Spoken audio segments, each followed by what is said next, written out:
এখন মোদী সরকার বুঝলেন তো খুবই চালাক হয়ে গেছে। এখন ভোটের সময় বলে কিছু রাস্তা ভালো করছে, আবার কিছু রাস্তা ভাঙা চোরা। এই দেখো, যেমন ললদা থেকে বাড়ি আসছিলাম, ললদার ওই রাস্তাটা খুবই ভালো করেছে। আর ললদার এরপর থেকে কুলগাছির থেকে পয়সন্ড অব্দি ভাঙা রাস্তা, আবার কিছু কিছু মাঝে খুবই সুন্দর করেছে।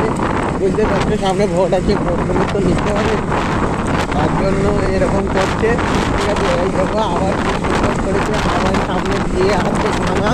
ঠিক আছে, তা মোদি এখন যাচ্ছে, মোদি মমতা সবাই যাচ্ছে। এখন ভোটের সময় যত একটু মানুষকে দেখাবে ততই ভালো, তবে তো ভোটগুলো পাবে মোদি, বুঝলে? তা তোমরা কি বলতে চাচ্ছ? মোদিকে চাও, কাকে চাও তোমরা বলো। ঠিক আছে, আমার তো এইগুলি দেখে যাচ্ছে।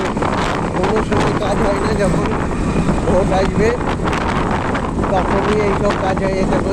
যেগুলো দরকার সেগুলি কিছুই করেনি, যেখানে যেখানে কিছু দরকার নেই সেইখানেই সব কিছু করেছে। এই রাস্তার খুব যে দরকার, এই রাস্তার